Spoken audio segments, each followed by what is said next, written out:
Hello everybody, welcome to It Was Tuesday with your host James Chen, aka Jay Chenzor.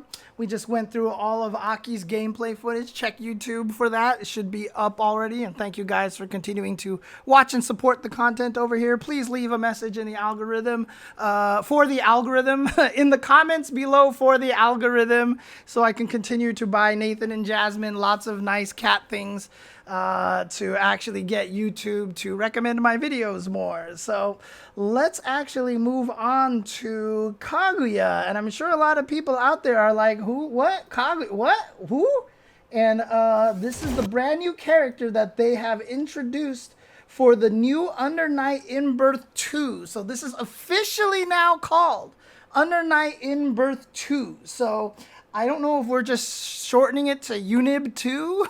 But it is Kaguya, and she is the first new character that we have been introduced to for the new Under Night In-Birth that was announced for EVO this year. So let's go ahead and take a look at what Kaguya is all about. And once you actually see the trailer, you'll know clearly what she's all about. Definitely trying their best for the waifu factor over here. So let's watch this trailer one time through at normal speed, and then we'll go through it little by little in slow motion, because there's a couple of very interesting things to see about this character here. So here we go. This is Kaguya, one of the last remaining 2D fighting games put out by big publishers. This is by the same people who make Melty Blood.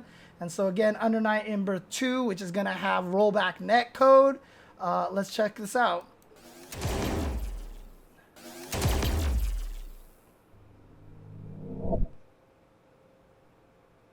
今宵、私の受けた使命は単独での深淵への接近。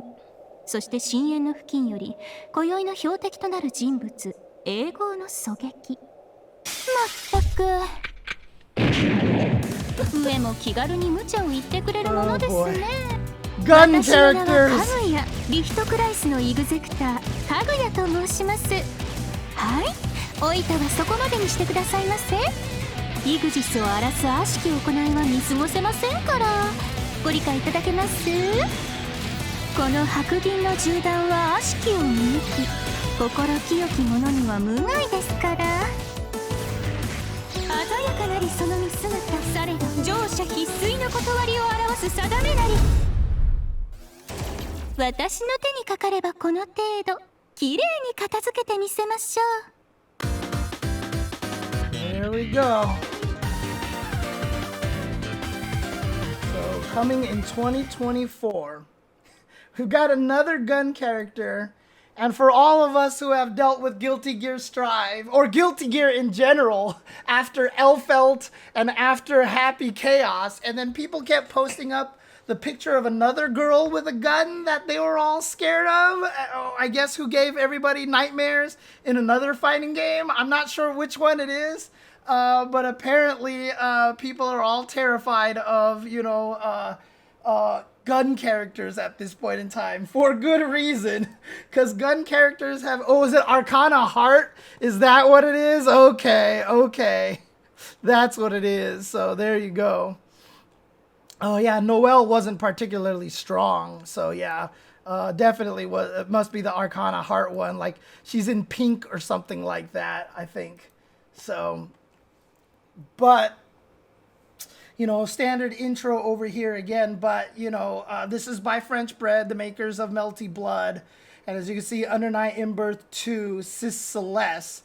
Again, shout outs to Japan and their naming scheme. No idea what any of that means, but nice little intro thing over here. I don't know if this is officially in-game or if this is just a graphic that they have, but this might just be like part of her story mode or something like this. So Arxis is not actually making this game. This game is made by French Bread, but Arxis is publishing it. That's what it is. They're actually publishing it. And there you go. Kaguya. Chick with guns. And very, very waifu material over here. Moonlight Dancer, Twin Barrel Beauty. Do the brass even understand what they're asking for? Under Night in Birth was one of the most famous ones for having the most nonsense text in a fighting game in the history of fighting games. But for those of you who don't, I'll save this conversation for a little bit later, but here we go. As you can see here, I don't know, was that like chain shift? She activated a chain shift, which is like a Roman cancel in this game. So for those people who don't know Under Night in Birth, it is one of the more complex system mechanics of all fighting games that feels really intimidating, but as you continue to play the game, it makes more sense. But at the bottom of the screen, you'll see it says GRD. That stands for the grid. It's like a tug of war where you two are both fighting for grid energy to be able to do a bunch of stuff. And as a timer fills up during the course of the round, whoever has more grid gets powered up and gains access to powers like chain shift, etc., etc. It sounds really, really complicated, but honestly, it's very intuitive. It makes a lot of sense, and the way they've implemented really makes for a very compelling game. I played the hell out of UNI, Under Night in Birth EXE late. I played a lot of UNI. Since then, I didn't play as much because rollback netcode wasn't there. But if this game has good rollback netcode, I hope I'll be able to play this. But Street Fighter 6 has been eating up all of my time, dude. Oh yeah, that body twist is so good. And again, this is what animation is supposed to be. It might not actually be physically humanly possible, but it's a good animation pose right here. So, but here we go. Looks like some sort of DP thing that she can. Oh yeah, and there's 1 OTGs per combo in this game. So you get 1 OTG launch over here. Now this is where things start getting a little interesting over here, okay? Her name is Kaguya, Light Crease Executor. I don't know how to pronounce that. But here's where things get interesting. Notice what she does here. She comes out here and she shoots 2 guns past her head like this and launches bullets that now are bouncing around the screen. Do they hit? Yeah, well, they exploded. Like, see the one at the top right over there comes down? The bottom one exploded. And then that one exploded. So I don't know if they hit, if they bounce around. Is she Venom? Does she get Venom where she actually gets to throw these things and you have to watch out for these things? Or are they all just time bombs and only hit when they explode like this? It's kind of scary looking. So again, as you can see, Waldstein here, he's the grappler who's also Dhalsim, by the way, if you guys don't know much about the game. He's terrifying. I hate him. I hate fighting him. I probably should have played him because he's the grappler.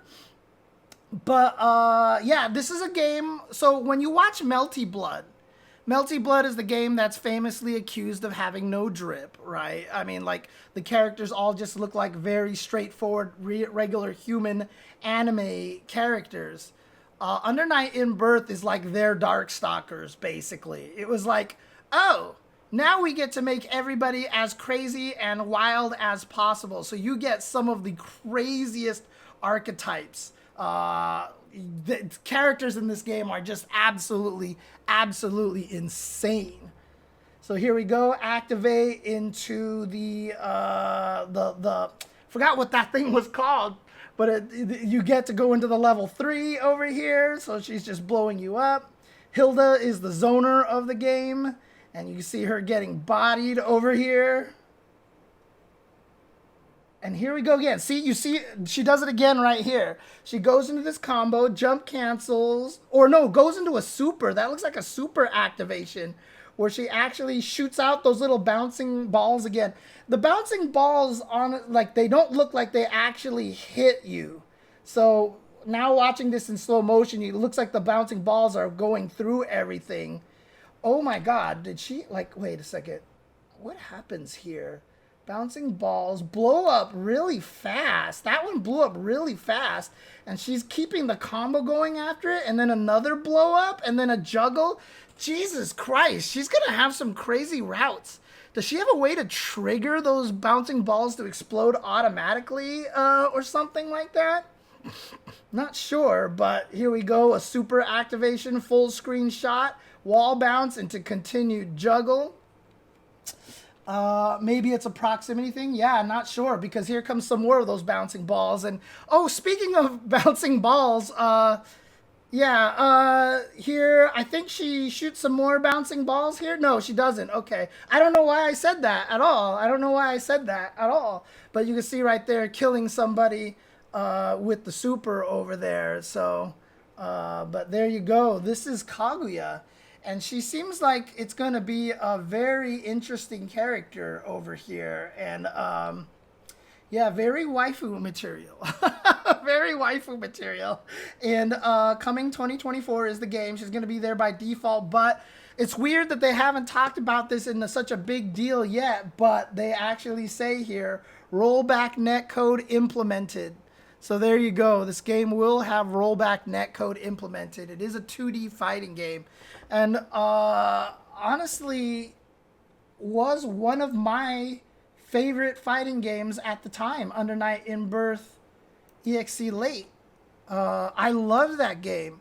I played so much of that game to the point that I was even doing really, really well at the run back at Super Arcade in this game. I still remember 1 week I actually finished second place in that tournament for Under Night In-Birth. I mean, there weren't that many entrants, but I beat some pretty decent players getting to second place before Breaker Dave just absolutely annihilated me with one of the bad characters in the game and made me feel really bad. But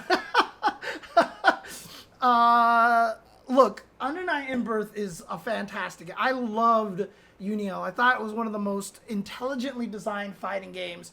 The grid system is really complicated and it's intimidating a lot of the way, but it's so intelligently designed in a way to reward proper blocking. It was designed in such a way that, you know, if you were too, if a zoner was going at, you know, was too strong, because there's some strong zoners, you could actually shield block things and gain grid. If you attacked, you gained grid. There's a lot of really good mechanics and systems in the game. Sorry, I forgot to move the microphone. There's a lot of very good mechanics, and the characters were very interesting. They did a lot of really smart stuff.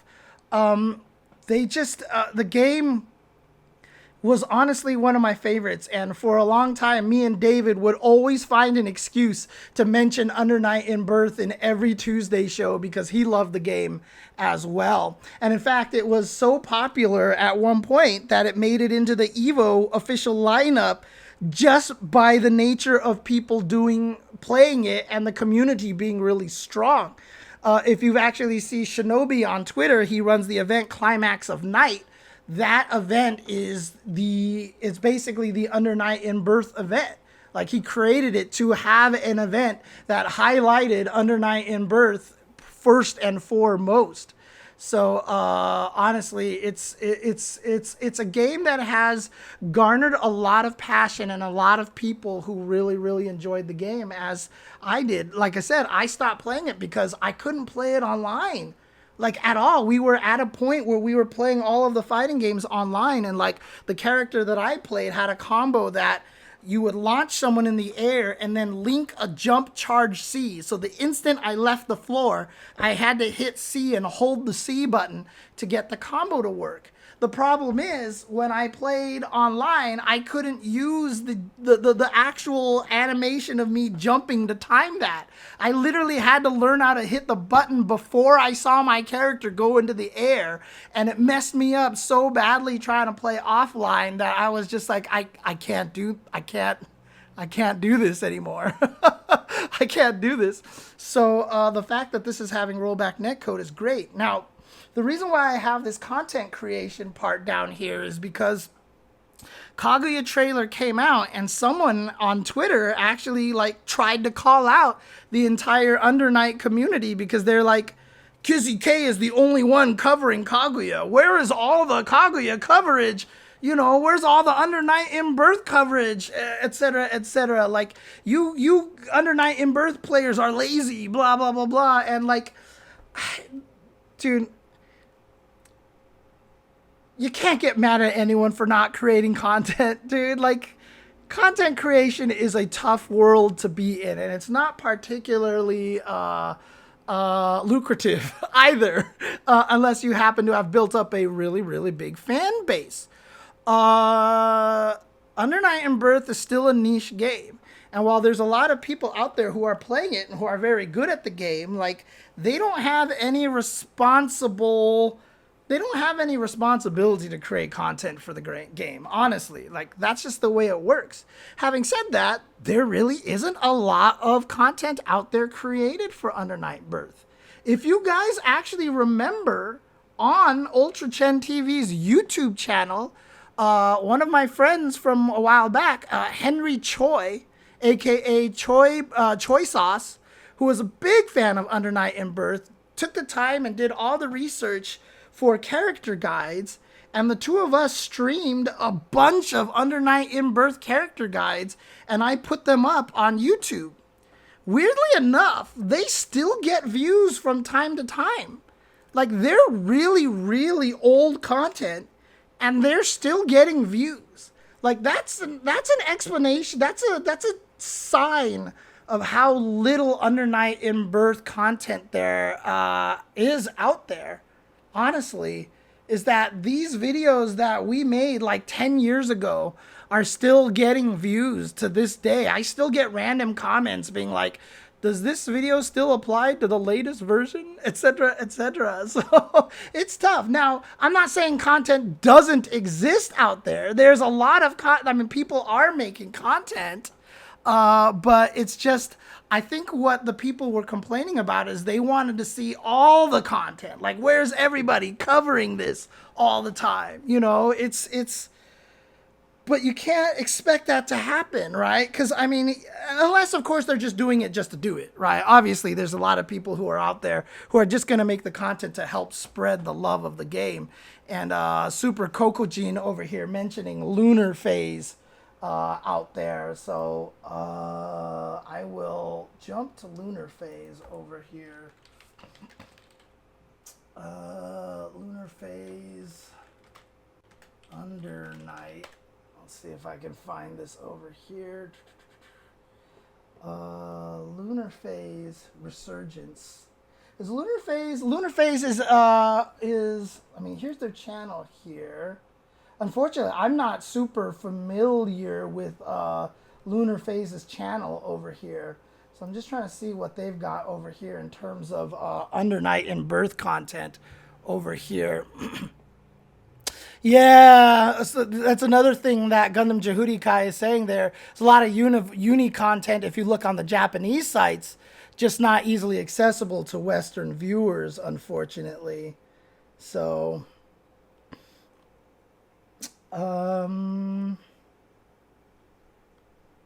regardless, I mean, there isn't a lot of, unfortunately, of Under Night in Birth content out there. It's just kind of the unfortunate situation here. They do Melty and Uni usually. I also get the random JP tourney. It says Kokojin, Super Kokojin of Lunar Phase. Yeah, it doesn't have a lot of English voiceovers, but even if the game seems very Japanese, I don't think that stops anybody anymore these days. People love Japanese things, okay? So, but basically, I'm not here to call anyone out or anything like that. And in fact, I think a lot of people are doing great things. Like I said, Shinobi, etc., you know, always, I mean, obviously he can't do Climax of Night now this year because of financial reasons, because it costs a lot to run a tournament, like we've been discussing for the past few weeks. But I do want to add, though, that there are a lot of UNI fans, and it got into EVO on its own merit, And the Evo staff saw it and was like, wow, everybody's playing Under Night in Birth. However, the pandemic happened, and without rollback netcode, it kind of took a backseat, a little bit of a backseat. So hopefully what I'm hoping is that Sis Celeste here has the ability to bring back a lot of people. And, you know, it's such a well thought out game. Like, I would say something like, for example, if you tech a throw, you're actually plus. So if you actually defend the throw and tech the throw of someone else running up at you, you're actually in plus frames, and you can attack them first. And the only thing they can do essentially is block, basically. Like, they have to hold that. And you're like, that sounds awful. Like, why would you want to reward someone for... Dude, you play Under Night in Birth and you realize how scary throws are? You definitely deserve to get rewarded for teching a throw in that game. Like, it just... A lot of the things that they made their decisions with, like, it just all makes sense. Like, every time, like, I played that game and I saw, like, something, and I'd be like, why did they do... And then you play it a bunch and you're like, ooh, that's kind of neat. Oh, I get it. And like I said, the variety that the game has and the character designs are really, really cool. The combo routes are really intuitive. Their tutorial has always been one of the best tutorials. So they have combo trials in the game, but their combo trials will always be like low starter, low 2A starter. And this is your combo route, because this is a game with hit stun deterioration. So in other words, and the hit stun deterioration gets really strong depending on your opener. And so in their actual combo trial mode, most of their combo trials were actual good B&B consistent routes that you could use, but they all came from specific starters. Like, one whole section would be like low starter, overhead starter, this is this kind of starter, counter hit starter on this, etc., etc. And it was really, really kind of neat how they would do that, and how they tried to make their combo trials more educational, and actually give you the proper, like, logical routes and logical starters for combos. So they did a lot of good work. Under Night in Birth also has, like, the best music. Like, it's just some of the best music, right? This game, I mean...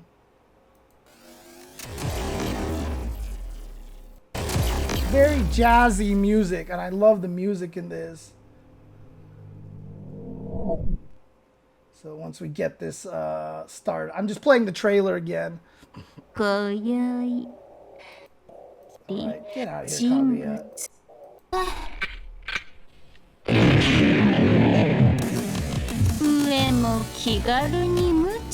Oh god, it's in slow motion, I'm sorry. I was like, this music isn't very good at all. 私の名はかぐや、リフトクライスのイグゼクター、かぐやと申します。はい、おいたはそこまでにしてくださいませ。イグジスを荒らす悪しき行いは見過ごせませんから、ご理解いただけます？この白銀の銃弾は悪しきを見抜き、心清き者には無害ですから。鮮やかなりその見姿されど、乗車必須の断りを表す定めなり。私の手にかかればこせます。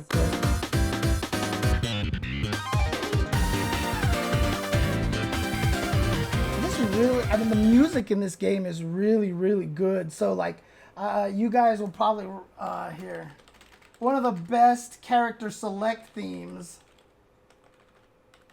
Character select theme. Let me see.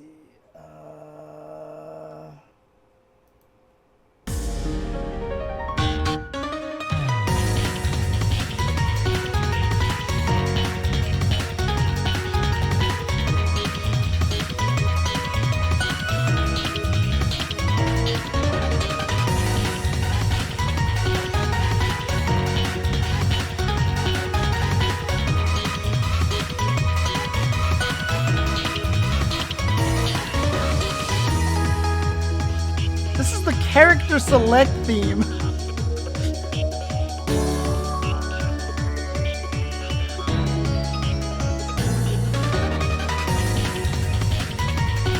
And if you guys notice, whenever I actually do go on break, when I actually send my stream on to break, this is the song that plays.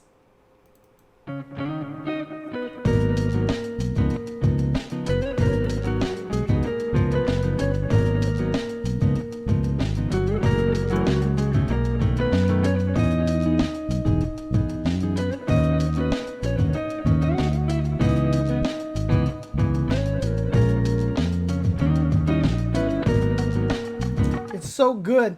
And Fansdome asks, which mix is this? It's by a member of the FGC named Akito Bass. You've probably seen some of his streams. He'll do like the Iron Man Infinites with a drum pad, and it creates a beat, and then he starts playing guitar all over it and all that stuff like that. So it's a version from Akito Bass. I think I still have him over here. Yeah, there you go, right there. So there's that SoundCloud right there. Yeah, he's also an excellent player. He was really good at I met him at the Grand Blue Fantasy launch event and stuff like that. So he's Light Crease is one of the first in-birth fronts to exist, having been founded in Germany in response to a large-scale void attack. After dealing with the void crisis, they dedicated themselves to protecting the Hollow Knight. Eventually, they expanded their operations into the overseas, but this resulted in conflicts with the locals, as seen with the light crease wars. Okay, I will say okay, let's do it. But yeah, it's Akito Bass who made that version of the song. So as soon as I heard that, I was like, I love this song. I asked him. I was like, oh my god, what is happening? Ooh, shoot. Something was about to fall off my table. I asked him if I could use it, and he was like, oh, absolutely. Go for it. Do it. And so I've been using that song ever since, basically, because I made sure I got permission from him. He lives down here in SoCal. But yeah, again, Under Night in Birth is, I really, really enjoyed the game. I really love the game. I definitely feel like I could have kept playing it more through all the different versions and stuff like that, but again, just the rollback netcode. And right now, Street Fighter 6 has just taken over my soul, because I've just been enjoying that game so much, because like I said, Kimberly is so fun. I haven't even messed with Johnny all that much, and Guilty Gear, like I said, I don't have Mortal Kombat 1 yet, etc., etc. So when do we get into trying to explain the backyard in Uni? Or do you mean the backyard in Guilty Gear? Or are you saying that they're crossing over now? But yeah, again, Under Night in Birth had a lot of really fun game. And it's not as anime as a lot of the other anime games. So even though you watch something like Melty Blood and they're in the air flying around all over the place, UNI is actually, a lot of people would compare it more to like KOF, because it's more about kind of like this horizontal movement. There's no super jumps. There's no air dashing. There's air assaults, but it's more like a double jump, but you're forced to double jump forward. So it's not quite a anime game, but it's still crazy. So like I said, I always like to compare it a little bit more to Darkstalkers, but even Darkstalkers is way wilder than Under Night in Birth, in my opinion. But it fills that same kind of void where you get to play anime-esque characters without having to play the crazy up and down kind of wild stuff going on there. Now, there are definitely characters who are going to be planting webs on top of you that you got to look out for and hit the webs before they spring open, or a guy who's going to attack you with his pet dragon as a puppet character, and another character who's going to hit you with spikes at full screen that come out of nowhere because she's the zoner character. You have to deal with a lot of BS in this game, but it's done in a very creative way. The game is really fun, and I do recommend a lot of people looking into Under Night 2, Sis Celeste, when the game comes out. So as you can see, new character Kaguya. There's going to be more new characters that they've basically all but said there's going to be a new casting, a few new characters here. I don't know if everybody's coming back, considering this is Under Night 2, but we'll see what happens here. But yeah, Batista. Batista is the zoning character that she literally has a sonic boom by holding forward and hitting back plus button. And she's got a sonic boom by holding back and hitting forward plus button. So one of them, she shoots a laser across the entire screen. The other one, she shoots a fireball across the screen. So you can literally alternate between them by charging back and going laser beam, fireball, laser beam, fireball, laser beam, fireball. She even has an upside down flash kick that you actually have to charge up and hit down to do the button. So basically it's an airborne move, so you do it from the air, but one jump usually isn't enough time to actually charge up for it. So it's usually like this weird jump, hit, land, jump, hit, and then do the move. Dude, like they went all out with this game. It's super creative. It's really, really fun. And I really do recommend it. Like I said, there's a lot of situations in this game. You're going to fight Batista, and you're not going to be able to get in on her. She's just shooting lasers and fireballs at you, and you're like, what am I supposed to do? But like I said, there's this grid system, and there's this shielding, so you shield. And if you shield the projectiles, you gain a lot of grid. And then when the timer fills up and finishes one cycle, you're powered up because you have more grid. So now the person zoning you is like, shoot, I'm just giving them grid. I need to do something to make sure that I can win the grid tug of war. And it's just, like I said, it's really complicated, but in a really fun way. And I really, really recommend people looking at this game and really, really giving it a shot when it comes out. Again, that's Under Night in Birth 2, Sis Celeste. Hopefully, I'll be able to dedicate more time to it if Street Fighter 6 doesn't continue to just swallow up all of my time. But yeah, please check it out when you do have a chance. So that's Kaguya. So let's go ahead and call it for this episode here. So again, if you guys are watching this and we're having, like, should I play, should I not play Under Night? I recommend it. Obviously, if you have the funds for the game. Fighting games aren't cheap. You buy a fighting game, you buy a season pass, and you're like, what the heck? Fighting games are not cheap. But if you have the budget and you're considering it, I do recommend it. Hopefully, the netcode is good. Hopefully, the characters are still just as fun as they've always have been.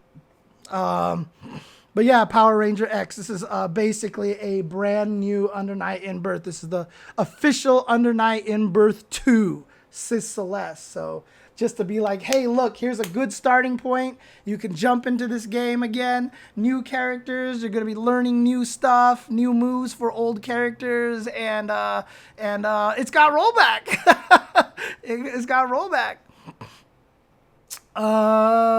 Yeah, Cross Tag Battle and Uni are two just completely different games. Even though the characters are in there, they're barely the same.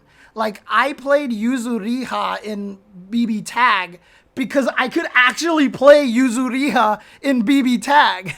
When I tried to play Yuzuriha in Under Night in Birth, my brain exploded. I couldn't use her, dude. She's so complicated and she's so crazy, dude. It was so wild, dude. Yeah, see, Wake Up Super knows Yuzuriha is hard as fuck in Uni.